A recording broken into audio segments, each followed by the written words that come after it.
dia de alegria, dia de celebração, dia de Jesus ressurreto. Porque para toda sexta-feira de cruz tem um domingo de ressurreição, não é verdade? Para cada dia mau existe um dia bom. Para cada noite escura existe um sol que brilha de manhã. E assim é a nossa vida, de fé em fé, de glória em glória, brilhando, alegres no Senhor, porque Ele é bom e a sua misericórdia dura para sempre. Eu queria pedir a você que abrisse, por gentileza, sua Bíblia no livro de João, capítulo 20. Não haveria outro texto que nós pudéssemos ler hoje, né? Que não esse da ressurreição de Jesus.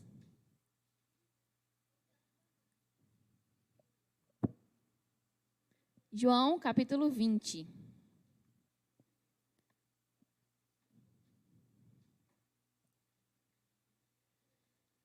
A gente vai ler a partir do primeiro versículo.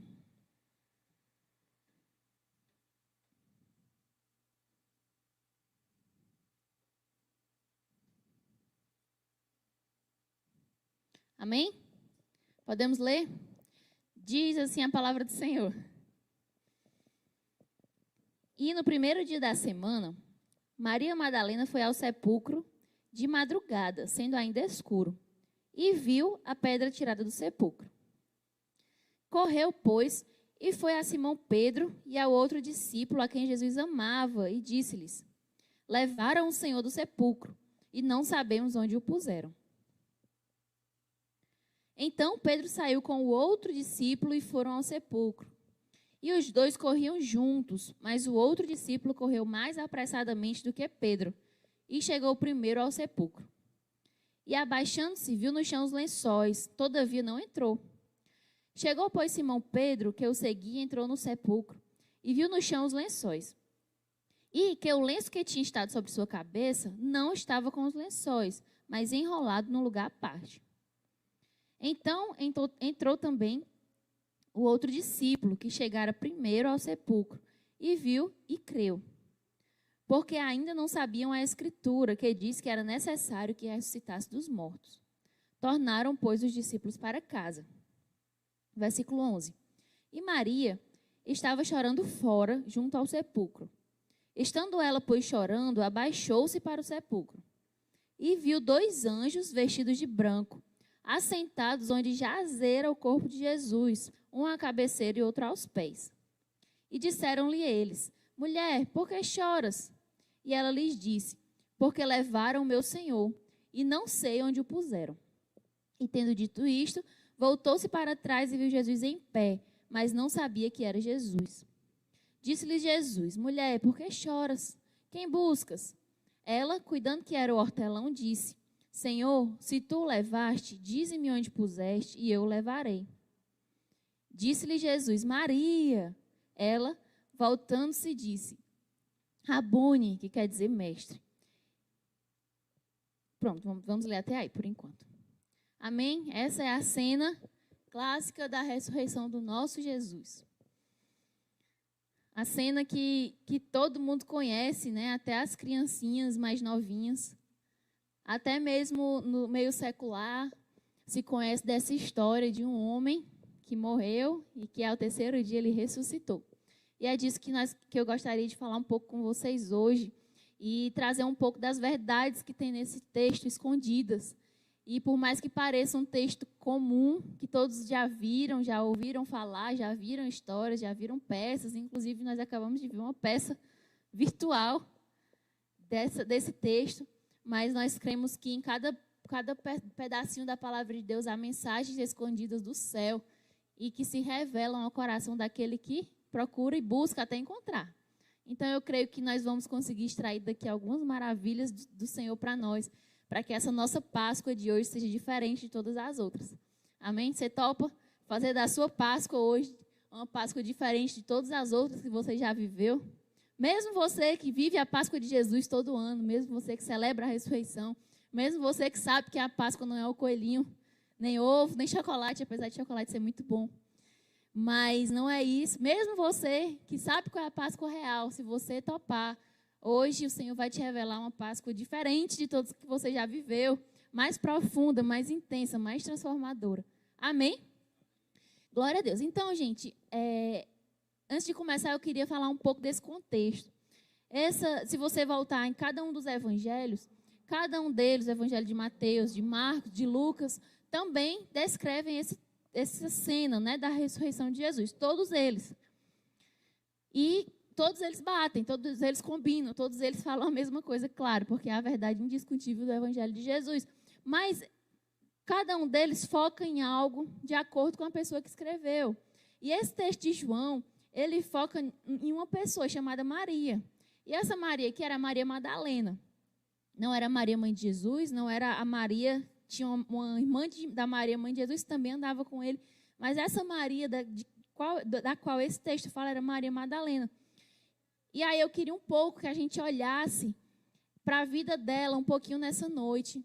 E nesse caminho que ela faz, da má notícia da sexta-feira até o milagre do domingo. É um meio de caminho, é um lugar, um intervalo entre uma coisa muito ruim e uma coisa muito boa. Um percurso que ela viveu, e eu queria muito que nós percorrêssemos juntos esse percurso que ela andou, da má notícia até o milagre. Né? Já fica a dica do título da pregação. Quem entenda, bons entendedores, entendam, né? Da má notícia ao milagre, né? Da sexta ao domingo, não sei. Vocês que gostam de tecnologias aí, vocês criem alguma coisa, porque eu já esgotei todos os meus neurônios voltados para a tecnologia essa semana já foram esgotados na tarde de hoje. Então, é o seguinte, Maria, vou falar um contexto. Maria viu a morte de Jesus. Se você ler lá no livro de Lucas, o texto que fala sobre a ressurreição, um pouquinho antes fala que quando Jesus estava sendo crucificado, tinham algumas mulheres que estavam observando um pouco de longe. E entre elas estava Maria Madalena. E essas mulheres viram, né, a hora que Jesus morreu, viram ele sendo tirado da cruz, viram ele sendo colocado lá no sepulcro. Só que elas voltaram para casa, elas não foram até o sepulcro no dia da morte. Por quê? Porque a palavra conta que a hora que Jesus morreu foi aproximadamente entre 6 e 9 horas, a sexta, nona e a nona hora. E aí já começava, nesse horário, o sábado do judeu. Ele não começava na meia-noite, ele começava mais ou menos ali na hora em que Jesus morreu. Então, para quem não sabe, o judeu ele tem uma tradição de guardar o sábado, guardar o seu sábado. Então, é tanto que a palavra de Deus fala que quando Jesus estava na cruz, ele, né, com os 2 ladrões ao seu lado, alguém disse assim, olha, vão e quebrem logo as pernas deles, para que corra logo, porque já está em cima da hora, já ia virar o sábado. E no sábado não podia ter ninguém na cruz, não podia ninguém estar sendo morto, não podia nada, eles não podem fazer nada no sábado, eles ficam reservados, é o dia do Senhor, o dia que eles têm para o Senhor.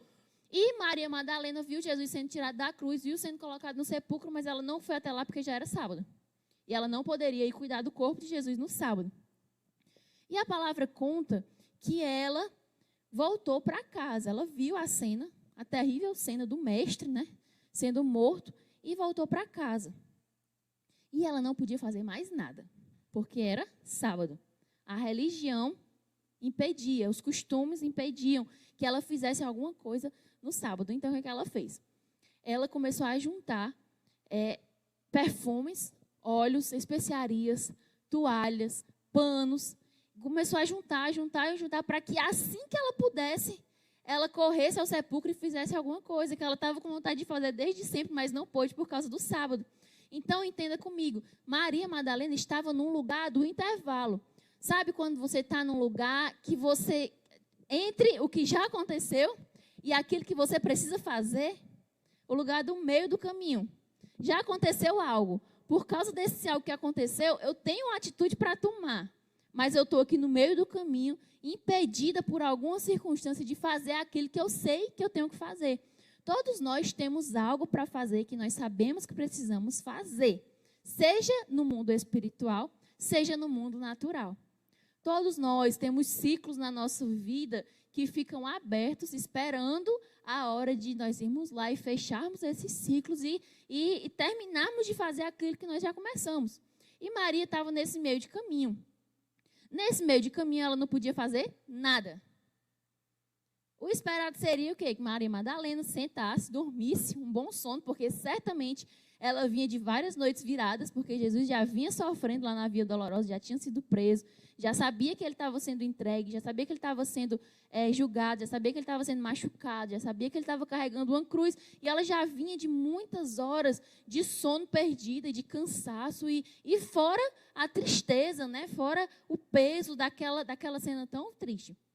E aí o normal seria o quê? Que Maria Madalena aproveitasse o sábado, que é o dia de não fazer nada, e ficar sem fazer nada.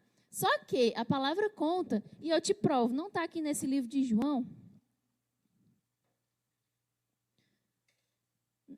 mas está lá eu vou voltar aqui um pouquinho para ler para você.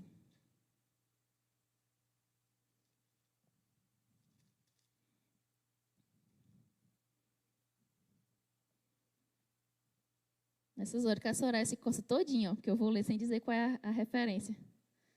Ela fica doidinha lá querendo botar na tela. Não vai, não.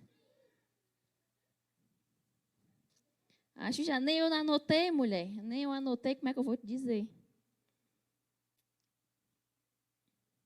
Achei.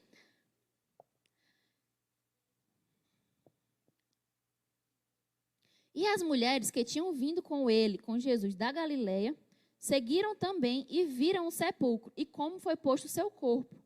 E voltaram para casa, né? Prepararam especiarias e ungüentos e no sábado repousaram conforme o mandamento. Então elas voltaram para casa no final da sexta-feira, prepararam tudo que elas podiam e esperaram terminar o sábado. Esperaram terminar o momento que elas não podiam fazer mais nada. Elas fizeram tudo que elas podiam, tudo que lhes era permitido e esperaram terminar o sábado. E aí, entenda comigo, Maria estava nesse meio de caminho, como você pode estar hoje nesse meio de caminho. Você nem está no começo da história, mas também sabe que ainda não terminou. Sabe que ainda não chegou no final, sabe que ainda não fez tudo o que tinha para fazer. E aí, esse meio de caminho, é nesse meio de caminho que a gente precisa entender como a gente precisa agir. Porque se eu perguntasse para você, se eu estivesse aqui no presencial, eu ia perguntar, você sabe de onde você saiu? Quando você conheceu a Jesus, você sabe de onde ele lhe tirou? Muita gente poderia dizer, sim, eu sei, eu era assim e não sou mais. Eu era assim, Jesus me transformou. Eu estava doente e fui curado. Eu estava perdido e fui achado. Eu estava morto e o Senhor me deu a vida. E teriam vários testemunhos. E aí eu perguntaria, e você sabe para onde você está indo? Você sabe qual é o plano de Deus para a sua vida? Talvez algumas poucas pessoas dissessem que não, mas a grande maioria eu creio que ia dizer, sim, eu sei para onde eu tenho que ir. Maria sabia o que tinha acontecido na sexta e sabia o que era que ela tinha que fazer, que era tratar do corpo de Jesus. Por isso que ela juntou essas especiarias e esses panos, mas ela estava no meio do caminho, impedida de fazer e de atuar e de resolver um problema e resolver uma questão que ela sabia que tinha que resolver. E aí a gente chega onde a gente leu aqui a história. Maria Madalena, impedida de fazer alguma coisa porque a tradição não permitia. Aí diz aqui, o comecinho do capítulo 20 de João. E no primeiro dia da semana, Maria Madalena foi ao sepulcro de madrugada, sendo ainda escuro. Gente, pense comigo, se coloca aí no lugar de Maria Madalena. Ela viu na sexta o mestre morto. Queria ir lá e tratar do corpo dele para ele ter um sepultamento digno. Ela queria ir lá colocar os perfumes, colocar os óleos, envolver. Porque quem tinha tirado Jesus da cruz era José de Arimateia, junto com Nicodemos, que ninguém sabia nem quem era, porque a palavra de Deus diz que eram discípulos de Jesus, porém ocultos.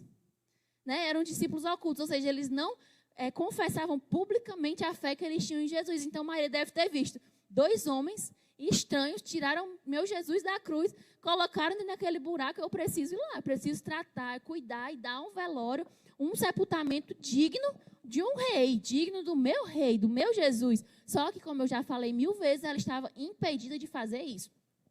Só que passa o sábado, imagino eu, não sei o que você imagina, mas imagino eu, Maria Madalena em casa, cansada dos dias anteriores, esperando que o sábado judaico termine para que ela pudesse fazer alguma coisa. E esse versículo primeiro diz, no primeiro dia da semana, ou seja, no domingo, Maria foi ao sepulcro de madrugada, ainda era escuro.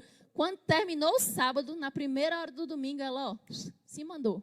Porque ela tinha que fazer alguma coisa e ela sabia o que ela tinha que fazer. E aqui tem um mistério do Senhor que só entende quem jogar aqui seus olhos e procurar e pedir a revelação do Senhor.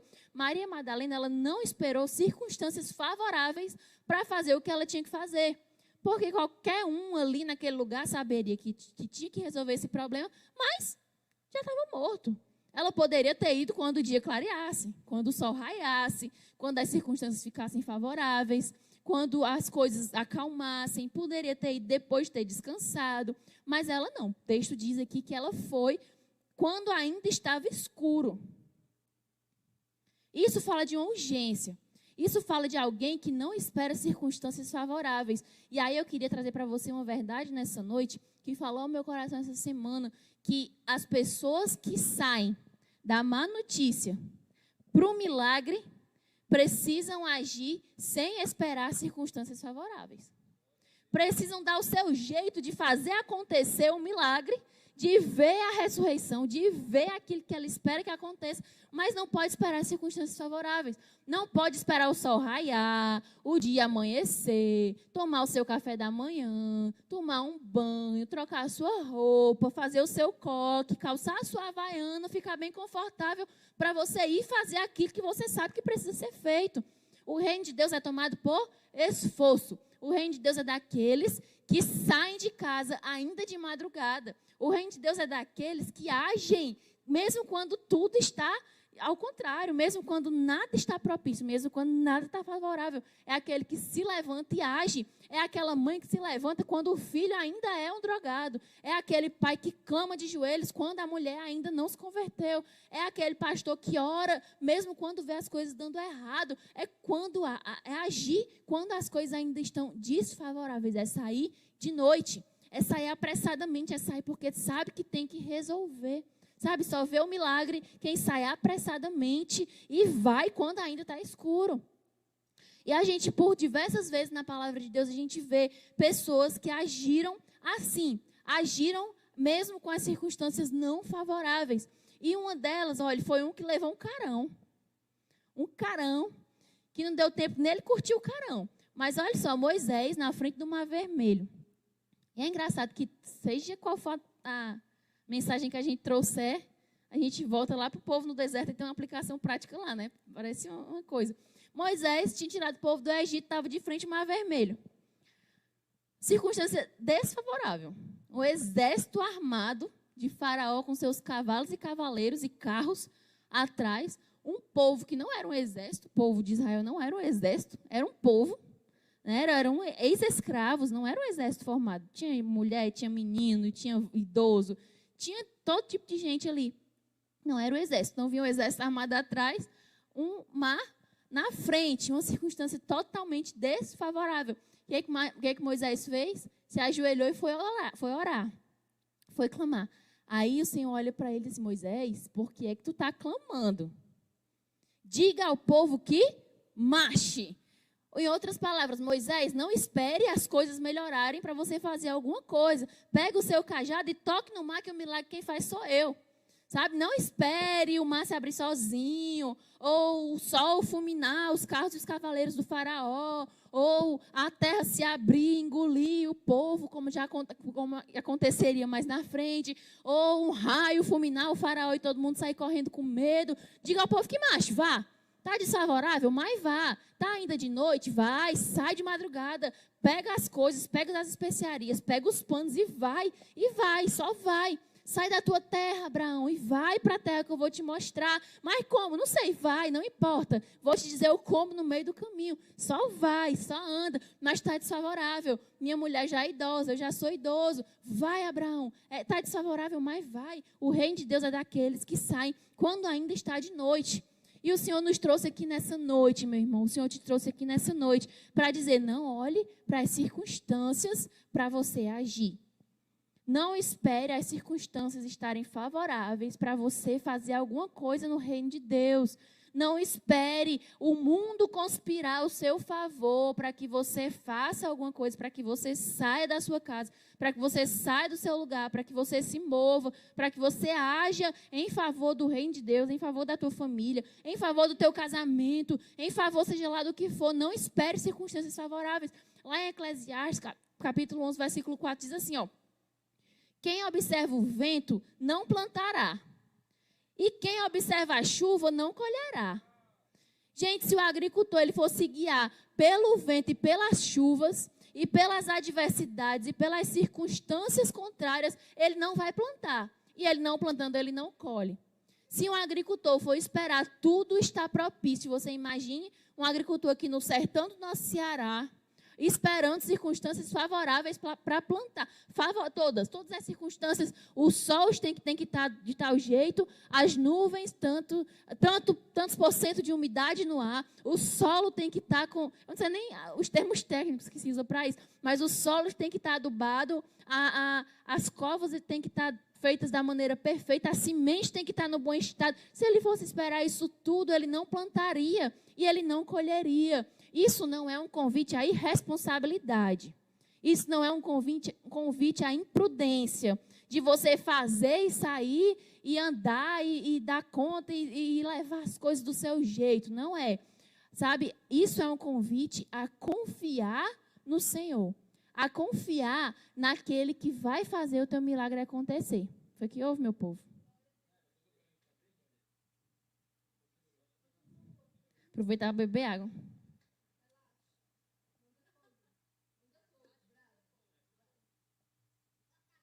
Vocês estão entendendo? Vocês estão comigo?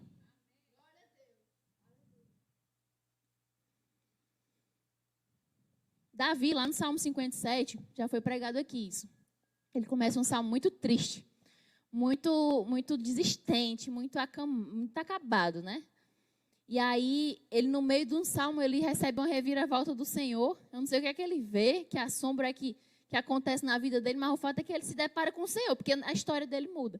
E aí ele começa a glorificar, ele começa a exaltar, é aquele cara que estava murmurando, começa a bendizer o nome do Senhor e a virar a chave, sabe? Aí tem uma hora que aquele que tinha começado muito mal o salmo, ele termina o salmo dizendo assim: vamos, embora, levanta o saltério, levanta a harpa, pega os instrumentos de louvor, porque eu vou acordar o sol. Eu não vou esperar o dia amanhecer, não. Bora levantar um louvor, uma adoração ao nome do Senhor, porque eu vou acordar o sol. Gente, a circunstância de Davi não tinha mudado. As coisas ao seu redor não tinham se alterado. Mas ele entendeu que ele não podia esperar as circunstâncias ficarem favoráveis, bonitinhas, o mundo pintado bem colorido para que ele fizesse alguma coisa. Ele disse: bora. Levanta o adorador, levanta o levita, levanta os instrumentos, pega a Bíblia, bate o pó dessa preguiça, levanta dessa cadeira, sabe, sacode, desperta saltério e vamos adorar, porque eu vou acordar o sol, ele vai amanhecer nem que seja a força, esse dia vai clarear na minha vida nem que seja a força, porque agora eu quero, porque agora eu vou. E assim foi Maria Madalena, ela juntou tudo, quando esperou que virou, que bateu o ponteiro do domingo, ela se mandou. E foi fazer o que ela sabia que tinha que ser feito.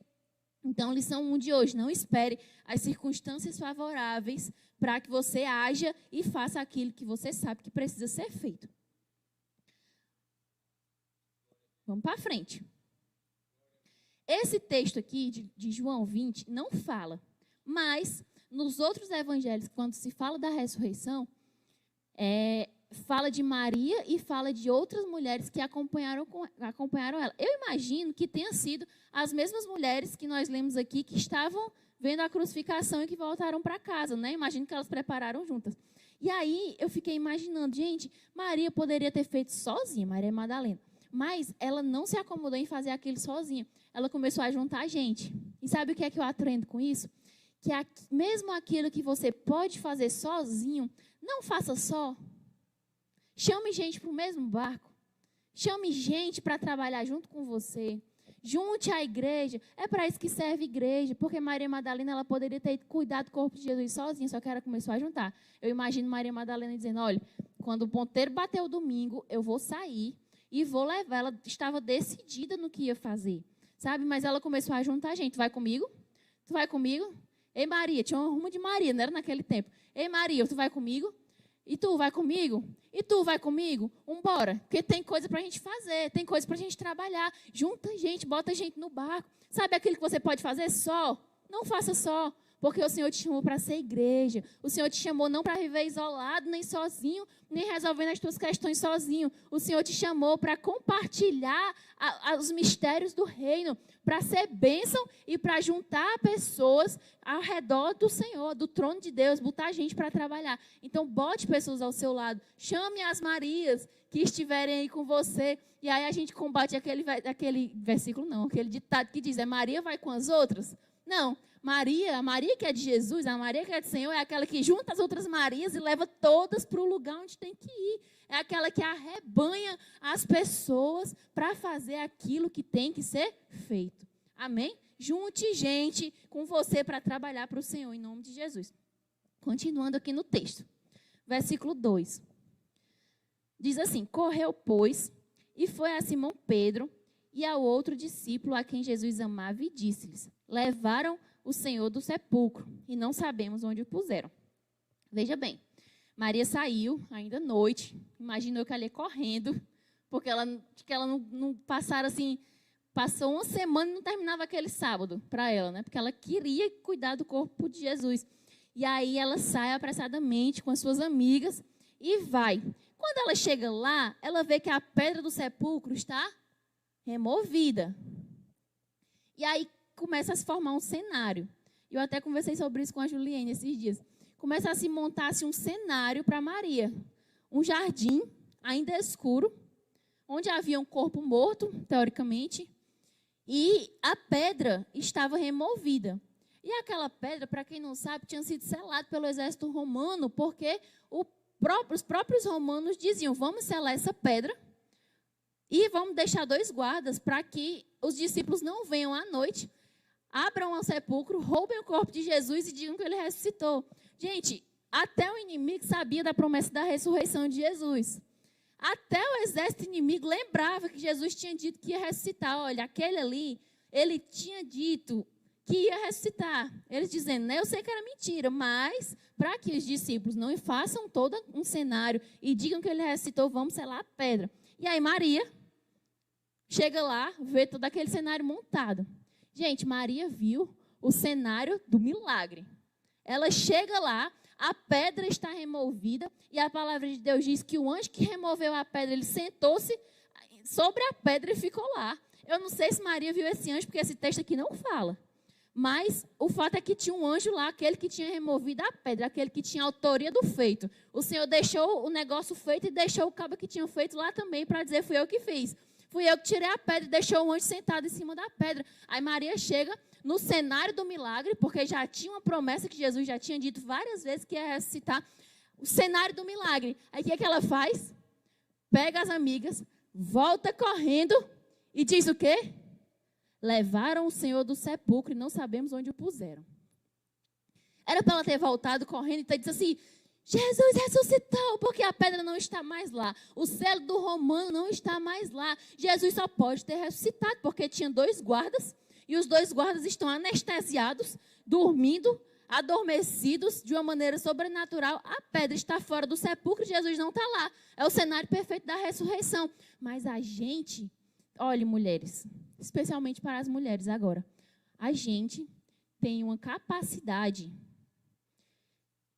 de distorcer o cenário do milagre de Deus. Às vezes o Senhor monta um cenário de milagre e a gente olha assim e diz, roubaram o corpo dele, ele morreu. A gente olha para a pedra retirada em vez de dizer, ele ressuscitou, vixe, agora pronto, acabou. A gente olha assim para o casamento prestes a dar certo, vixe, agora não tem mais jeito não. A gente olha assim, está prestes aquela oração que você passou 20 anos fazendo, está prestes a se cumprir, e você, vou mais não, também me zanguei. Distorcer os cenários que Deus prepara de milagre para nós. E a gente precisa entender que quando nós estamos no meio do caminho, nesse tempo da espera, quando nós estamos nesse sábado, já terminou a sexta, já está passando o sábado, mas para a gente receber o milagre que o Senhor está disposto a derramar, nós precisamos repreender esse espírito de suspeita. o espírito de suspeitar daquilo que parece que está acontecendo, porque o Senhor não nos chama para viver por quem suspeita, o Senhor nos chama para viver como quem age por fé, e eu não estou vendo o corpo dele não, mas eu creio porque havia uma promessa de ressurreição, sabe? O Senhor nos chama para repreender esse achismo, porque a palavra de Deus diz que no reino de Deus não tem sombra de variação, não tem dúvida, não tem uma coisa cinza, não tem meio termo, mas tem palavra que é sim, sim, e é não, não. As coisas de Deus são claras. E o Senhor nos chama nessa noite a repreender esse espírito que acha, que suspeita, que imagina, e colocar dentro de nós um espírito firme que entende o que Deus está fazendo e reconhece quando está montado um cenário de milagre na nossa vida. Reconhecer que Deus está agindo. Reconhecer que aquela pedra não poderia ter sido movida por homens. Sabe, aquela pedra, eu andei dando uma pesquisada, e ela só poderia... Não vou falar disso agora não, deixa mais para frente. Vamos já falar da pedra. Ô, glória. E aí, gente, ainda sobre a distorção do cenário, a gente carnalmente tende a não colocar expectativas naquilo que parece que vai dar certo, porque a gente tem medo de se frustrar. E a gente tem trabalhado um pouco disso com os jovens, com o Ministério de Jovens, sobre frustrações. E a gente, às vezes, olha para o cenário montado e não coloca expectativas naquilo que Deus falou.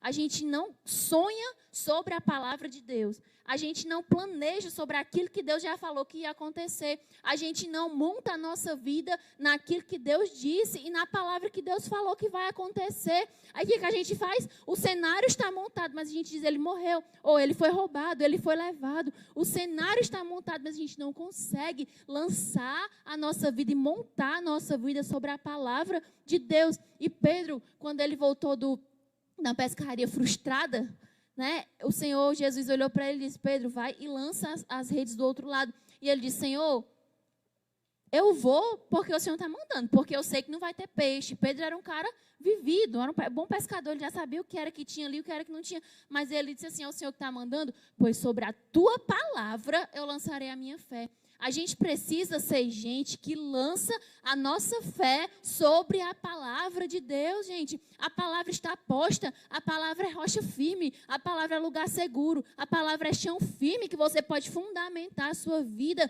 e ter uma vida firme com o Espírito Santo de Deus. Só que a gente tem medo de se frustrar, a gente tem medo de se arrepender, a gente tem medo de não dar certo, a gente tem medos. E o que a gente faz? A gente volta como Maria Madalena voltou, dizendo o quê? A notícia errada. Era a notícia errada. Isso aqui é uma murmuração, gente.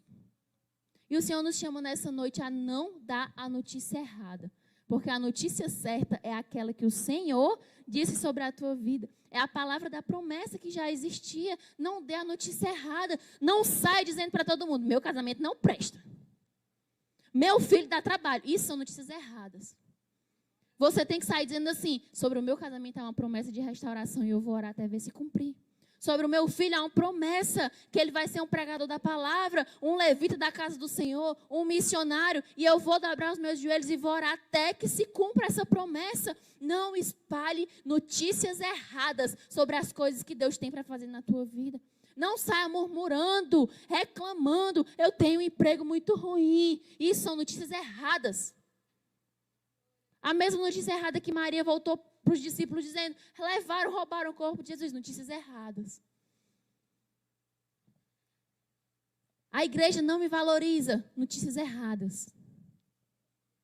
Ninguém bota fé no meu chamado. Notícias erradas. Sabe qual é a notícia certa? Eu vou orar até o Senhor me dar unção para que eu possa exercer o meu chamado com excelência e as pessoas verem. Ou não, se não virem também, eu estou fazendo para o Senhor. Não dê notícias erradas sobre aquilo que Deus tem para fazer na tua vida. Amém? Vamos para frente. E aí, Maria volta, né? Maria voltou, Maria Madalena voltou. Imagino que as outras, se já não tinham voltado nessa hora, voltaram com ela. Porque eu imagino que esse povo devia ir morrendo de medo. Mulheres no escuro, no domingo, antes de clarear o dia, indo no cemitério, ver o corpo do morto. Negócio escuro, perigoso, chega lá, a pedra não está no canto. Já devia ter essas outras aqui, se não já tivessem voltado, voltaram nessa hora. Vamos continuando, versículo 3. Depois que Maria chegou lá com a notícia dizendo que tinham roubado o corpo do homem. Aí, versículo 3 diz: então Pedro saiu com o outro discípulo e foram ao sepulcro. Esse outro discípulo aqui é João, tá certo? Saíram, veja aí, gente, visualiza a cena. Eles estão lá chorando porque Jesus morreu. Aí chegam as mulheres. Zoada pouco elas não chegaram fazendo. Deve ter chegado assim, né? O sol querendo raiar. O povo devia estar dormindo. Elas chegaram dizendo: roubaram o corpo do nosso Senhor. Onde é que puseram? Roubaram, levaram, acabou, morreu. E agora? E as especiarias que eu juntei, e as toalhas que eu guardei, como é que eu vou cuidar do corpo do meu Senhor? Se roubaram, devem ter chegado assim, fazendo aquele alarido. E aí Pedro e João se levantam e correm lá para o sepulcro, para ver a cena, o cenário lá que ainda estava lá montado. Versículo 4. E os dois corriam juntos. As mulheres devem ter ficado para trás, né? E os dois corriam juntos. Mas o outro discípulo correu mais apressadamente do que Pedro. E chegou primeiro ao sepulcro. Então João correu mais rápido, eles saíram juntos, mas João chegou lá primeiro.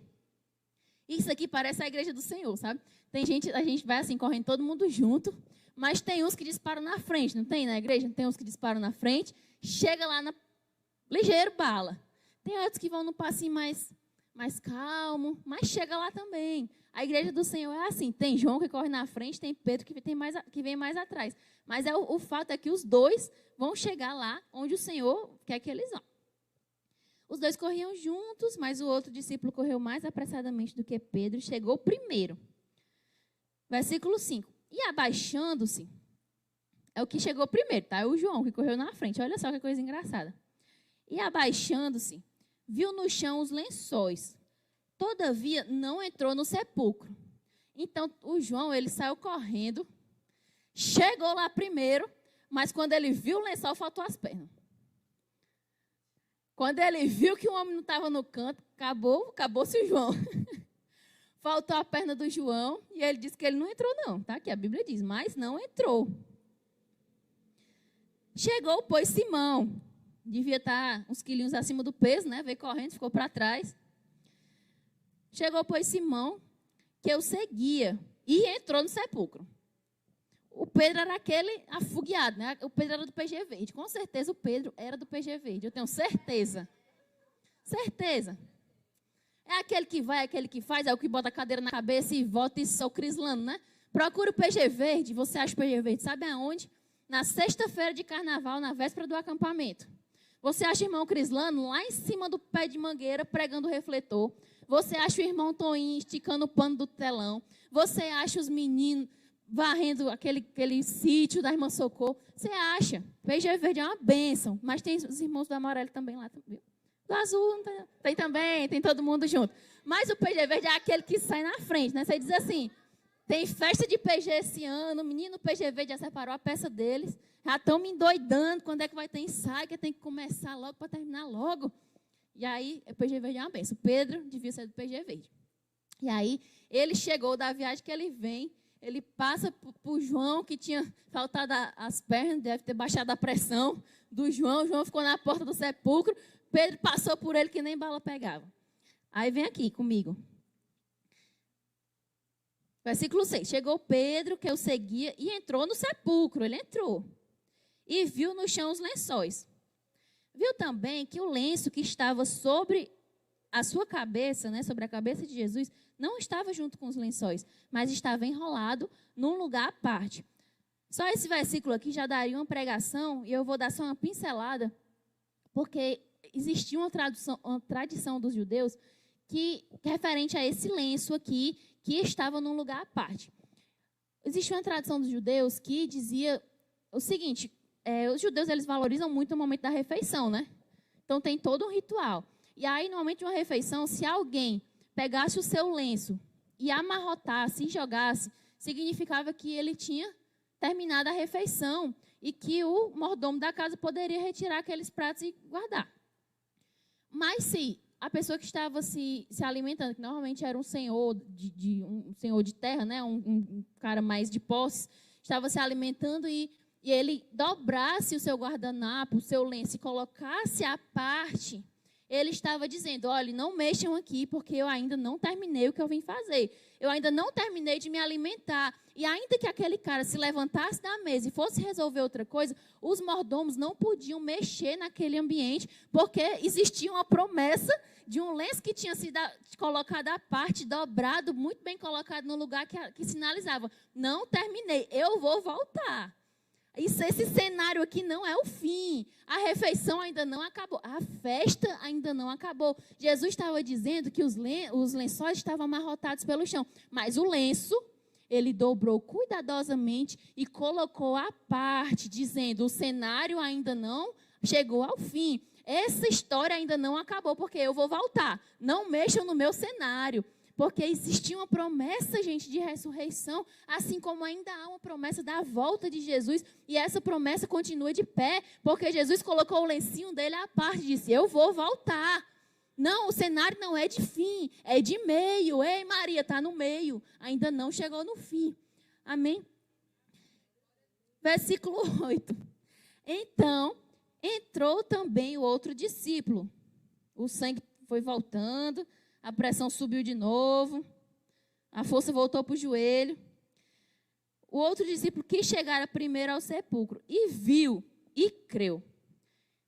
Então, depois que o homem se aprumou, depois do susto, ele olhou para o cenário e a palavra de Deus que ele viu e creu. Versículo 9, porque ainda não sabiam a Escritura, que diz que era necessário que ressuscitasse dos mortos. Mas eles deviam saber, porque o próprio Jesus já tinha falado para eles pessoalmente, para todos os discípulos. Versículo 10. Tornaram, pois, os discípulos para casa. Pedro e João correram, um entrou, o outro não entrou. Viram, creram, mas voltaram para casa. Voltaram com que notícia? Será que eles voltaram com a notícia certa? Será que eles voltaram com a notícia errada? O fato é que eles voltaram e eles não ficaram no lugar onde aconteceria um milagre que Deus tinha para fazer naquele lugar. Não ficaram, voltaram. Continuando, versículo 11, diz, e Maria estava chorando fora. Eu acho que nessa hora que ela vinha voltando, conseguindo voltar, né? Maria estava chorando fora, junto ao sepulcro. Estando ela ainda, pois, chorando, abaixou-se para o sepulcro. Gente, Maria tinha começado uma obra ali. Ela tinha saído da casa dela para fazer uma obra, que era cuidar do corpo de Jesus. No meio do caminho, ela se aperreou, voltou para chamar os discípulos. Mas o fato é que ninguém, olha aqui, presta atenção. Ninguém pode terminar aquilo que Deus te fez começar. Maria chamou os discípulos para resolverem um problema. Existia um problema, o corpo de Jesus não estava no sepulcro, mas eles não poderiam terminar aquilo que Maria Madalena tinha começado. Não foi ela que acordou cedo? Não foi ela que se levantou de madrugada? Não foi ela que reuniu as amigas? Não foi ela que juntou as especiarias? Não foi ela que juntou os curativos, os panos e foi? Pois era ela que tinha começado e o negócio de Jesus era com ela naquela hora. Sabe, esses aqui eram os patriarcas da igreja primitiva, eram, e são homens de Deus de fé, mas o mistério de Deus era ali com Maria naquela hora, e ela tinha que terminar aquilo que ele tinha para fazer, aquilo que ela tinha para fazer, sabe? Gente, muitas vezes na nossa vida nós começamos coisas que nós temos dificuldades, nós nos embarreiramos, nós nos assustamos, nós tememos, e nós queremos chamar outras pessoas para resolver aquilo que só nós podemos fazer. E às vezes a nossa casa está desandando, a casa que você orou, que você sonhou, que você profetizou, e você vê as coisas desmoronando, o casamento desmoronando, a criação dos filhos indo por água abaixo, o ministério esfriando, e aí você fica, irmã, ora por mim. Não estou dizendo que é errado pedir oração, é para pedir oração. Acabei de dizer que não faça nada sozinho, junte pessoas para a sua causa. Mas não ache que a oração da irmã vai resolver aquilo que você tem que resolver. Não acho que a intercessão de alguém que te ama vai resolver o problema que é você que tem que resolver dentro da sua casa. Que é a posição que você tem que tomar dentro da sua casa. Sabe, Maria tinha uma coisa, tinha uma obra para fazer, tinha algo para realizar ali. Então, gente, Maria tinha uma realidade que o Senhor queria mostrar para ela e que ela não podia terceirizar. Não terceirize as coisas que o Senhor te chamou para fazer. não querer colocar outra pessoa para resolver aquilo que o Senhor entregou nas suas mãos para você fazer. Amém? Posso ouvir um amém? Glória a Deus. O fato é que Maria fica. Os discípulos voltam para casa. E Maria fica ali naquele lugar. A palavra de Deus diz que ela fica chorando. E ela se abaixa ali junto ao sepulcro. E ela fica triste. Claro, perderam o corpo de Jesus, sumiu. Sabe? Não sei, cadê? Alguém levou, alguém escondeu. Será que destruíram? Será que enterraram? Cadê o corpo do meu Senhor? E ela fica ali junto àquele sepulcro, chorando e triste. E claro, frustrada com o que tinha acontecido. Mas o fato é que ela fica. E olha, gente, Deus tem mistério com quem fica, com quem persevera, com quem não volta. Eles voltaram, ela ficou chorando, mas ficou. E eu queria dizer uma coisa para você: não confunda felicidade, não confunda alegria momentânea com estar ou não no lugar certo. Maria estava no lugar certo, mas ela estava triste. O cenário não estava perfeitamente montado, mas ela estava no lugar certo. E tem gente que às vezes acha assim, se eu não estou bem, se eu não estou feliz, se tudo não está indo bem, é porque eu estou no lugar errado, lugar que Deus não me quer. Não, Maria estava no lugar certo. Não confunda felicidade com propósito. Não confunda contentamento e alegria e tudo indo bem com estar no lugar certo. Muitas vezes você está no lugar certo, mas você vai estar ainda com a notícia da sexta-feira. Mas o domingo está chegando. Só que Maria ainda não viu o domingo. Maria está olhando para a sexta-feira. Maria está olhando lá para trás, no passado. Só que Jesus nos convida a olhar lá para frente, a olhar para a promessa, a viver de promessa, a viver de palavra, a viver de fé, a viver como quem sonha, não como quem não leva as coisas do mundo a sério, mas como quem planeja e projeta a sua vida sobre a palavra de Deus. O fato é que Maria está lá, e ela está triste, mas ela está lá. Ela está frustrada, mas ela está lá, você está entendendo? Você pode estar triste, mas fique. Você pode estar chorando, mas fique no lugar que Deus te colocou. Você pode estar achando que nada está dando certo, só fique. Sabe por quê? Porque Deus tem mistério com quem fica, e a gente vai ver isso agora.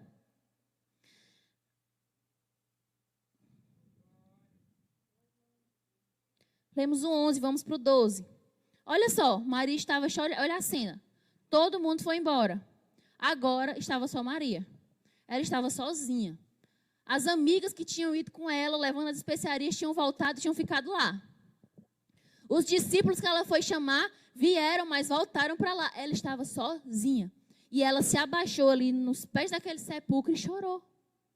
E não se engane, porque o Senhor vê as lágrimas que você derrama. Quando você está sozinho, quando você olha para um lado e para o outro, não vê mais ninguém, não vê amigo, porque eles voltaram. Não vê os líderes, discípulos, porque eles voltaram, saiba que é nessa hora que o céu se revela para ti. Sabe por quê? Porque aqui o versículo 12 diz assim, quando ela olhou para dentro do sepulcro, né? Diz o 12, e viu 2 anjos vestidos de branco, assentados, onde jazera o corpo de Jesus, um à cabeceira e outro aos pés. Quando você estiver no lugar que Deus te chamou para você estar, ainda que você esteja chorando, angustiado e frustrado, se você ficar, ainda que todos voltem, ainda que todos desistam, ainda que todos se desesperem, se você ficar, o céu vai se revelar. Porque a palavra de Deus diz que havia 2 anjos dentro do sepulcro, onde jazera o corpo de Cristo. E me diz aí, se os discípulos não tinham entrado lá?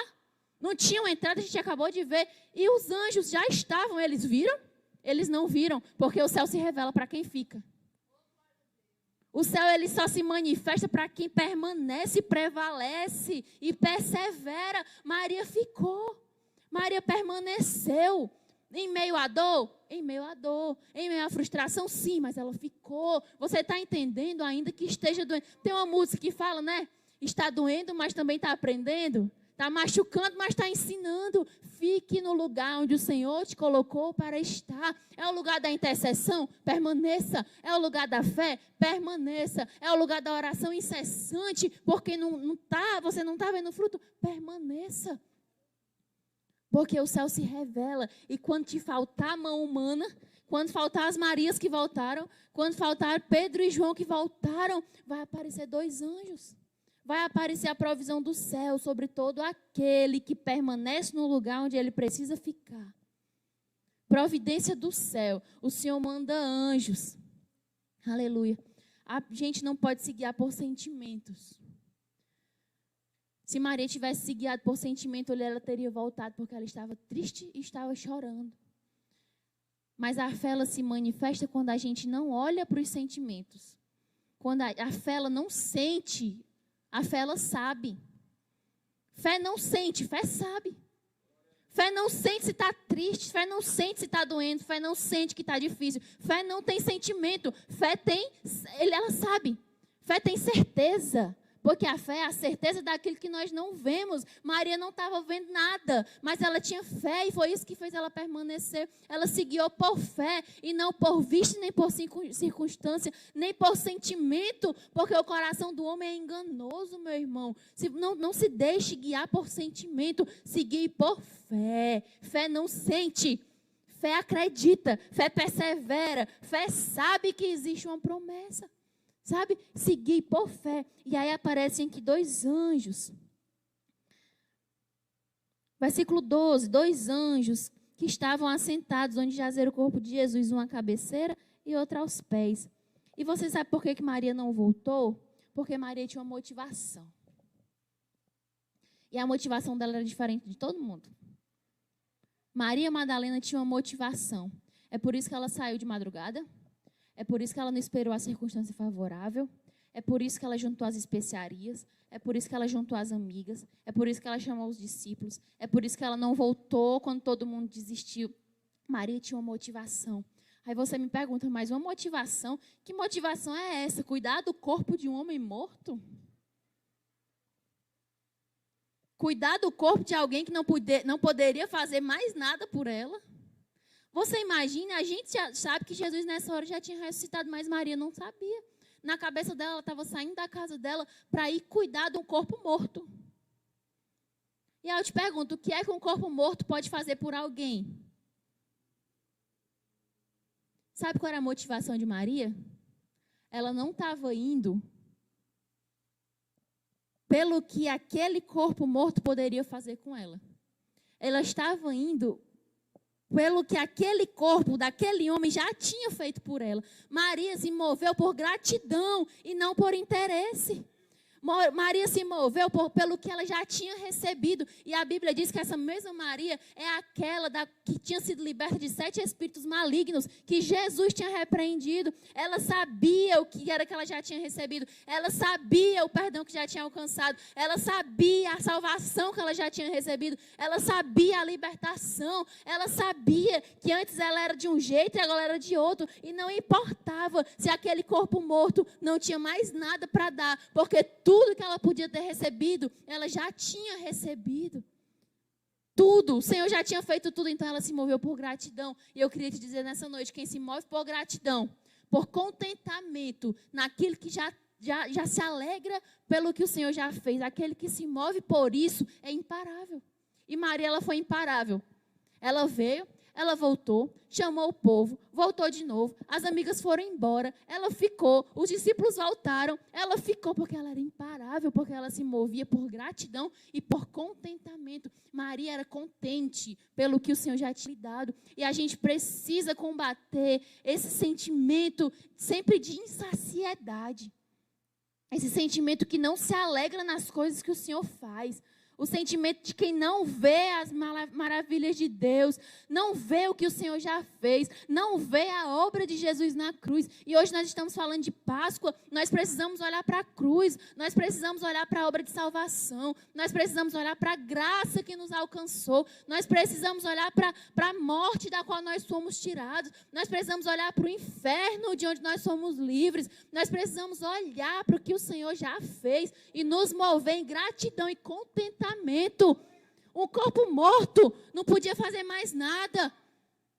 A maior prova de amor é você cuidar de quem não pode te dar mais nada. Na cabeça dela era um corpo morto, era o meu Senhor. Ele não era mais, não tinha mais poder na cabeça dela. Não tinha mais poder de fazer milagres. Não poderia mais dar riquezas, bens para ela, porque ele estava morto. Mas ainda assim ela foi imparável. Porque ela se movia em gratidão. Nessa hora, clame ao Senhor para derramar no seu coração gratidão.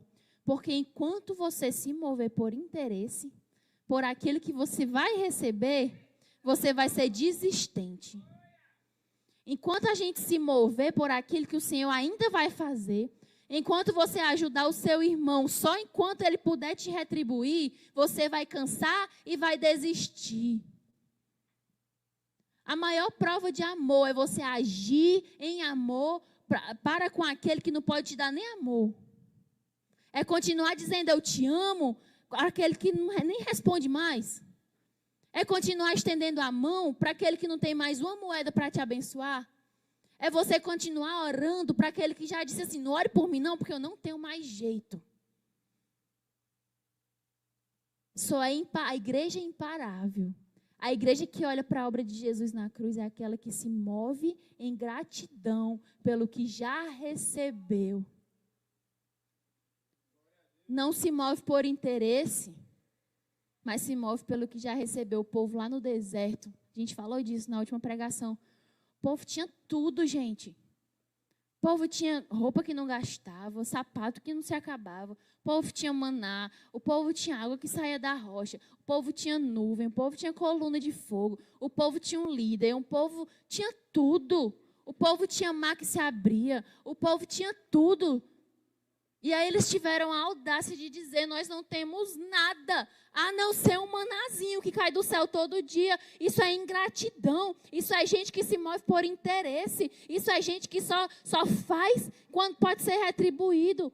É gente que só abençoa esperando ser abençoado. É gente que serve na igreja esperando que a igreja lhe sirva. É gente que dá um estudo no PG esperando que um dia alguém reconheça o seu ministério. Isso é gente que se move por interesse. Mas eu vim aqui hoje, nessa noite, para lhe dizer que a igreja que vê o milagre da ressurreição no domingo é aquela que é imparável e se move pelo que já recebeu. É aquela que se move em gratidão. É aquela que se move em fé, não pelo que sente, mas pelo que entende que já recebeu do Senhor.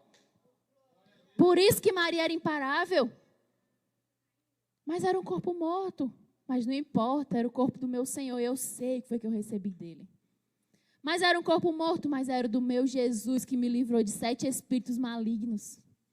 Mas era um corpo morto, já morreu mesmo. Mas não importa. Porque a honra do sepultamento é para aquele que vive, não é mais nem para o que morreu. Eu dou honra porque ele teve honra diante de mim. Eu dou glória porque eu sei de onde foi que o Senhor me tirou. Eu continuo adorando, ainda quando as circunstâncias não estão ao meu favor, porque eu sei que o Senhor continua merecedor. Essa é a igreja que se move em gratidão. Essa é a igreja imparável do Senhor. Aleluia.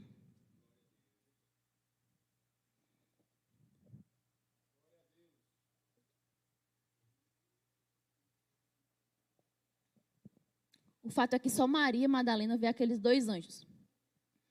E os discípulos já tinham entrado lá e eles não viram. Porque eles entraram apressados e eles voltaram rápido. E ela ficou. E ela viu a manifestação do céu. Porque ela ficou, porque ela permaneceu.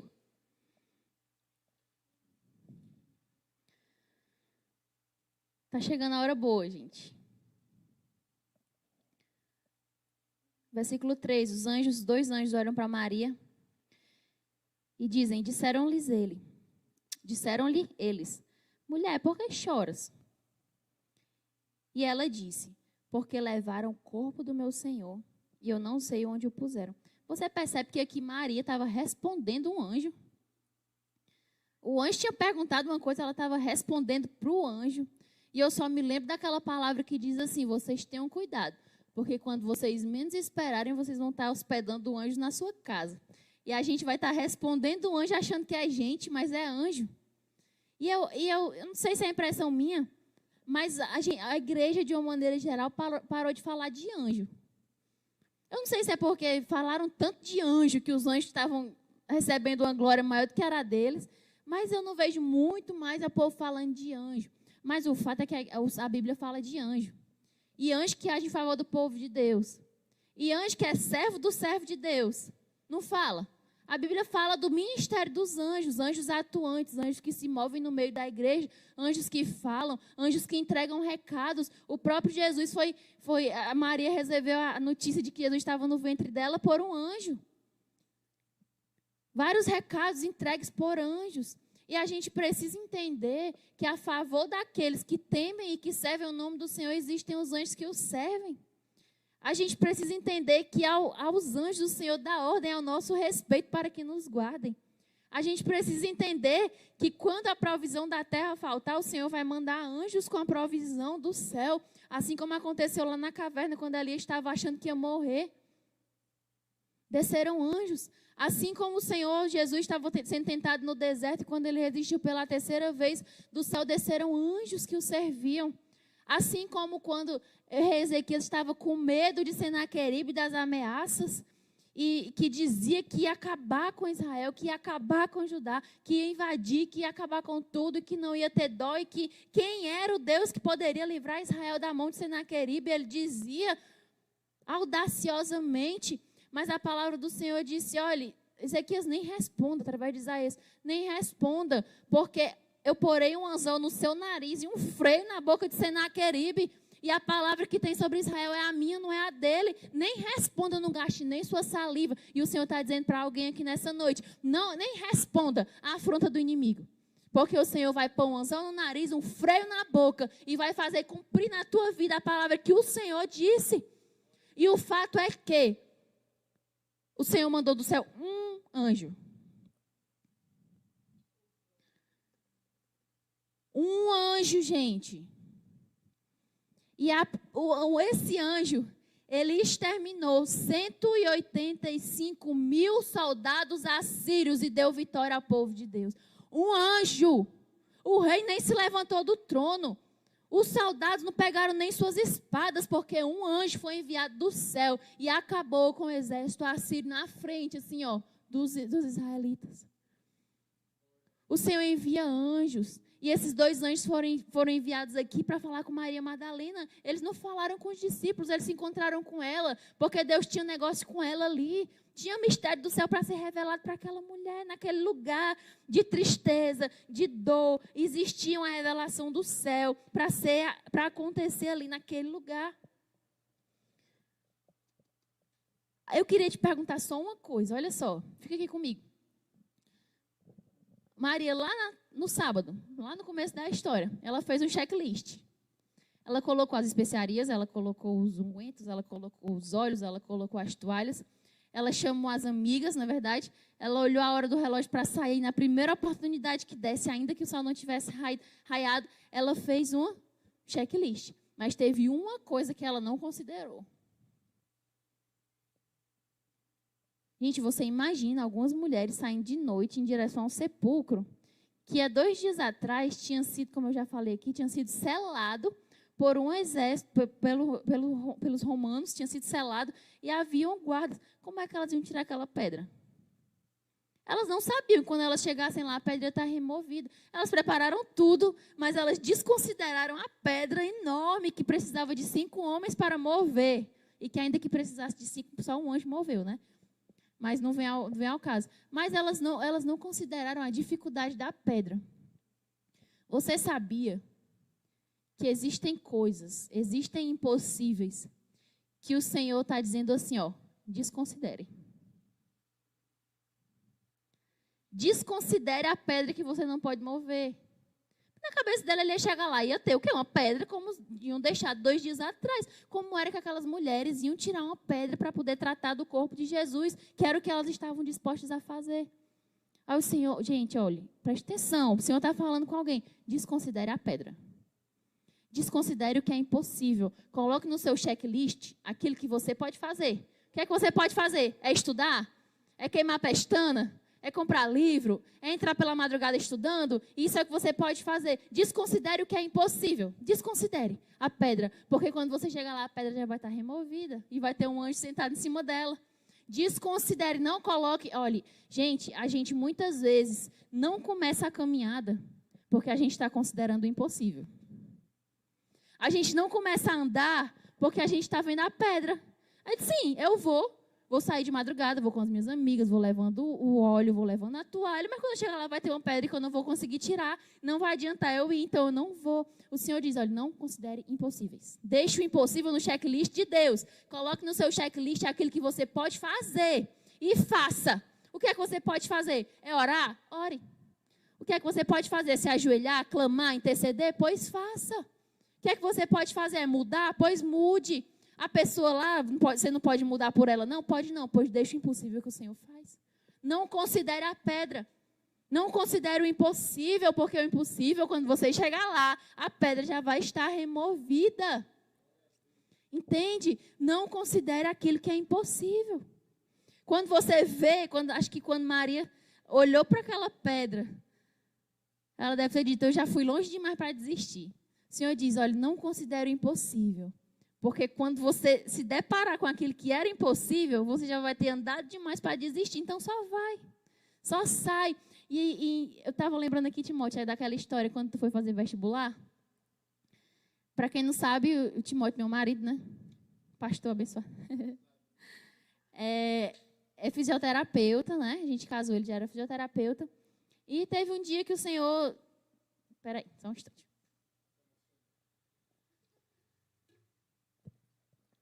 Teve um dia que o Senhor entregou para nós uma promessa de que ele ia fazer medicina e ia ser médico. Negócio meio complicado, né? Porque a gente já era casado. Eu tinha me formado há pouco tempo e ele já era formado. A gente ia começar a juntar algum dinheiro para comprar coisas para casa, para começar a construir a vida. E a gente sabia que, se ele entrasse nessa empreitada, a gente ia ter que abrir mão de muita coisa. Ia ter que dar um pause nos planos por um tempo, né? Mas... ajuizado que a gente não é, a gente foi. Só foi, né? E foi. E, papai, vai dar certo. E vai dar certo. E vamos para frente. E esse menino começou a estudar. Aí estudava ele para o vestibular e estudava eu para a OAB. E uma mesinha lá redonda, a gente parece... Foi ontem, né? Mesinha no nosso quarto, do lado de lá ele estudando para o Enem e do lado de cá eu estudando para a OAB. E a gente estudar junto. Nesse meio de caminho, teve o primeiro vestibular. Ele passou para a faculdade lá de Sobral. Aí disse, rapaz, não vamos não vai dar certo não, porque a gente vai ter que se mudar, vai ter que mudar a vida, vai ter que deixar a igreja, vai ter que deixar a família. Não, vamos orar e vamos estudar mais um ano, queimar pestana estudando que vai dar certo. Mais um ano estudando. Nesse meio de caminho, eu engravidei dessa princesa. Aí ficamos os dois estudando, eu grávida, ele estudando para a faculdade, para o Enem, e vai dar certo. E tinha uma palavra, e tinha uma promessa. E a gente sabia que estava lançando a nossa vida sobre uma promessa. Não era ao léu, não era uma coisa que ia afundar, mas era sobre a rocha, que é a palavra do Senhor. O fato é que Timóteo estudou. Quando chegou pouco tempo antes dele fazer o Enem, ele descobriu que a nossa atual presidenta Dilma tinha aumentado as cotas, não é verdade? As cotas para as pessoas que estudavam em escolas públicas. Que não era o caso dele, ele vinha de escola particular. Me diz aí, a porcentagem era de 12%.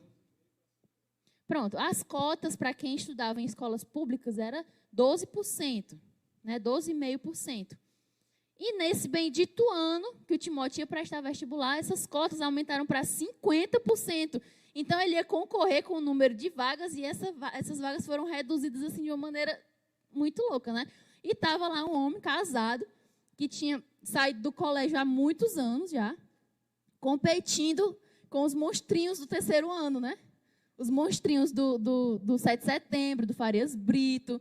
Estava lá competindo com esse povo que vinha assim no gás, né?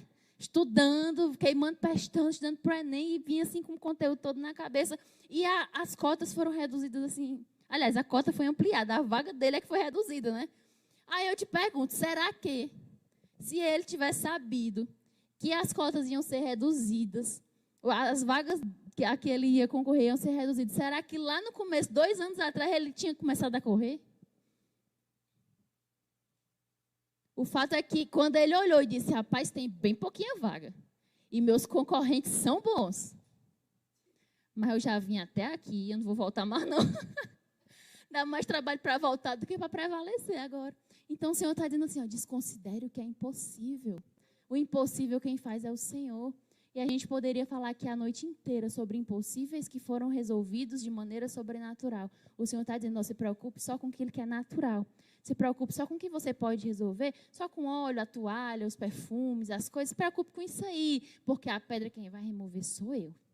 Amém? E a pedra que era preciso 5 homens foi removida por um anjinho do céu que ainda ficou sentadinho lá em cima dela.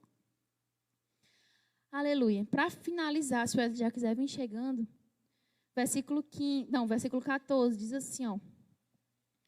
E tendo dito isto, depois que ela respondeu para o anjo, né? Tendo dito isto, voltou-se para trás e viu Jesus em pé, mas não sabia que era Jesus. Disse-lhe Jesus, mulher, por que choras? Quem buscas? Ela, cuidando que era o hortelão, disse-lhe, Senhor, se tu o levaste, diz-me onde o puseste e eu o levarei. Gente, como era que uma mulher, ela olhou para o jardineiro, né, que ela não sabia que era Jesus, e disse, foi tu que levou ele, foi? Onde é que está? Porque eu mesmo vou e busco. Como é que uma mulher sozinha ia pegar um homem morto, botar no ombro e levar para onde? Como era que ela ia fazer isso sozinha? Ela continuava desconsiderando os impossíveis. Ela só sabia que ela tinha que fazer alguma coisa. Ela só queria resolver aquilo que ela tinha saído de casa para resolver, que era cuidar do corpo de Jesus. Ela não queria saber se ela ia ter que buscar em algum lugar, qual era a dificuldade que ela ia enfrentar, o que era que iam dizer. Ela não queria, ela só queria fazer aquilo que ela tinha saído de casa para fazer. Se você já saiu, se você já deu partida, só pare quando você terminar de fazer aquilo que você começou. Não deixe ciclos abertos, não deixe coisas abertas sem resolução, porque o Senhor nos chama para terminar aquilo que a gente começou a fazer. Então, ela olhou para o jardineiro, achando ela que era um jardineiro, e disse, Senhor, se você o levou, por favor, me diga onde é que está que eu vou buscar. E aí ele não responde, né? E ela sai para ir embora. Sabe por que eu digo que ela saiu para ir embora? Depois que ela perguntou. Aliás, ele perguntou e ela respondeu, né? Se você o levou, me diga onde foi que você levou que eu vou buscar. Aí ele não fala mais. Ela vira para ir embora. Quando ela vira para ir embora, aí ela escuta a voz que é inconfundível. Chamando pelo nome que diz Maria. Gente, pensa aqui comigo. Ela estava frente a frente com Jesus, não estava?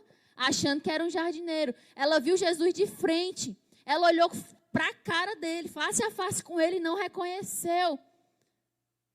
Sabe por que ela não reconheceu? Porque a palavra de Deus diz que a fé vem pelo ouvir a palavra de Deus. E ainda que a nossa visão não esteja perfeita, se o nosso ouvido estiver afinado com o céu, se a palavra do Senhor tiver penetrado em nós pelo ouvido, quando o Senhor falar o nosso nome e disser Maria, você reconhece a voz dele. E a palavra de Deus diz que as minhas ovelhas, o Senhor fala, as minhas ovelhas reconhecem a minha voz.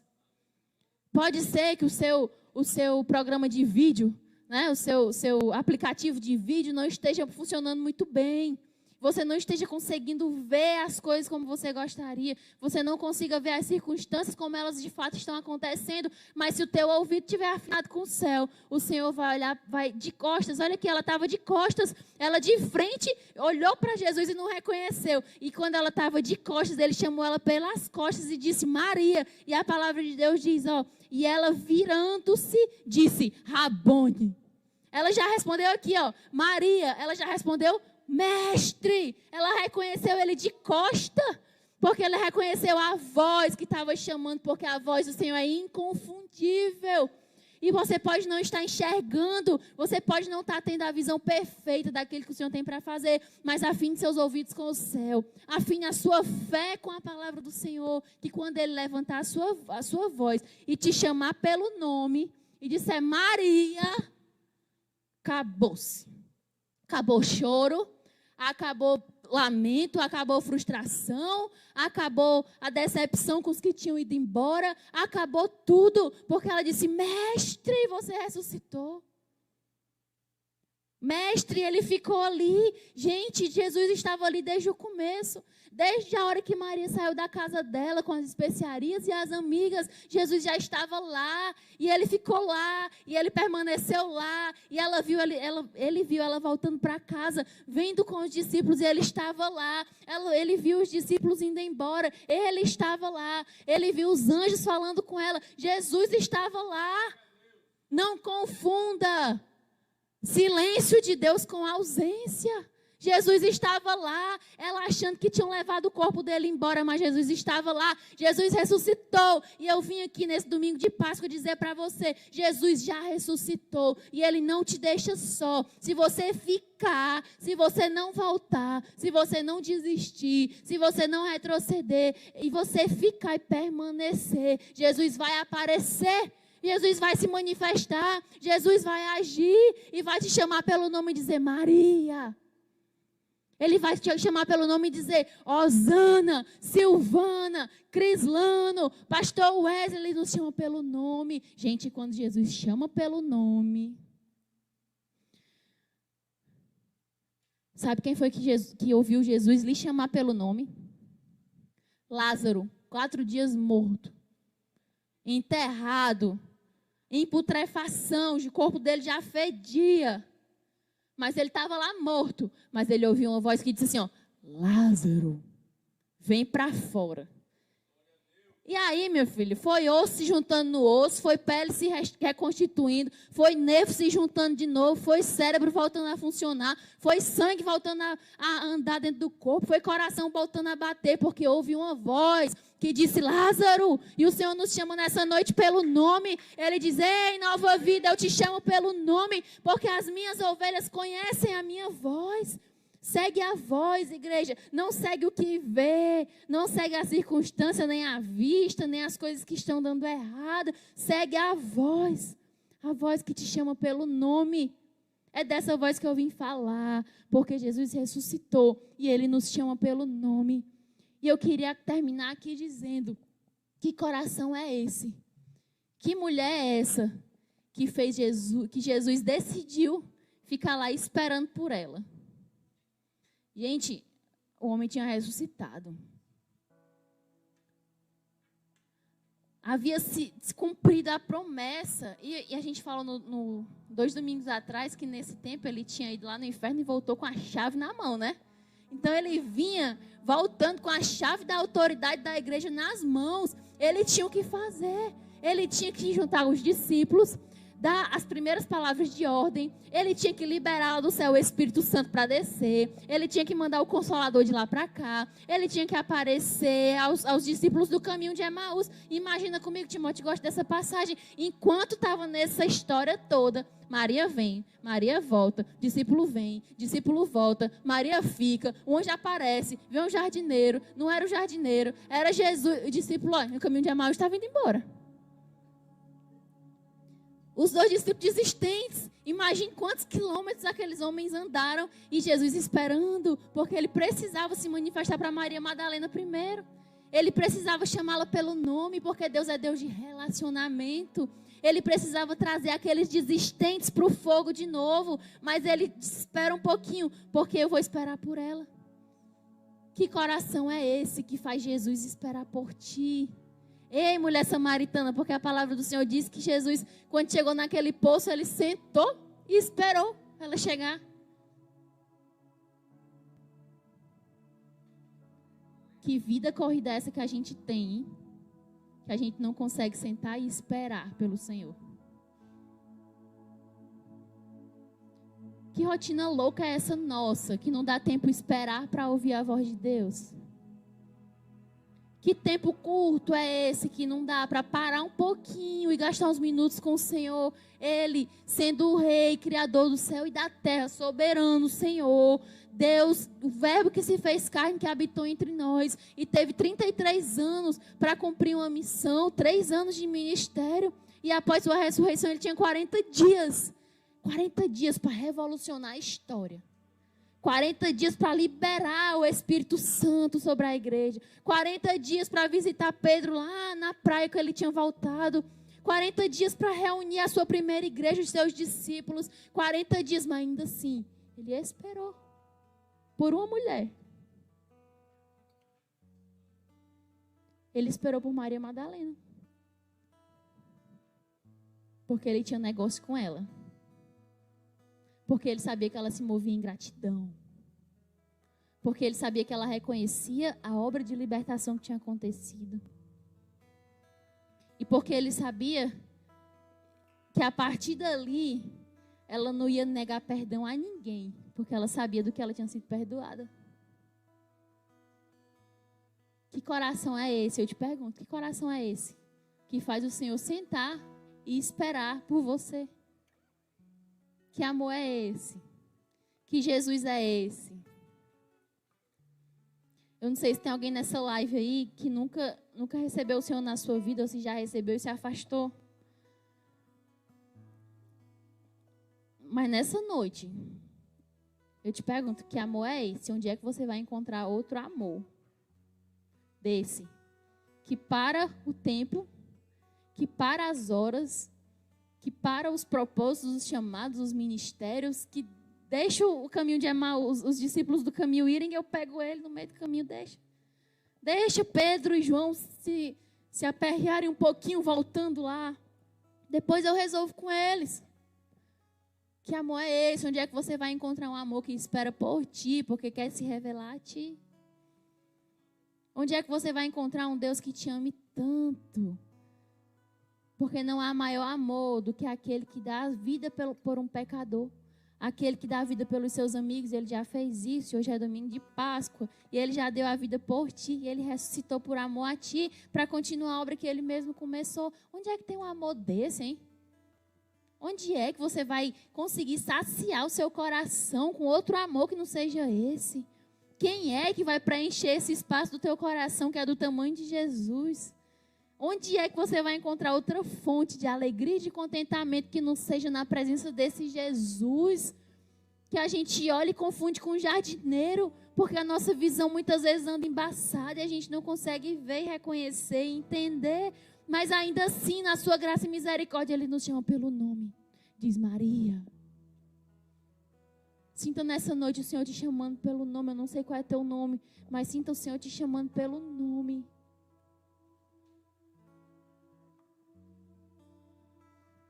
Qual é a sua resposta? O Senhor te chama pelo nome e eu te pergunto, qual é a sua resposta? Qual é a resposta que você vai dar para esse Jesus hoje?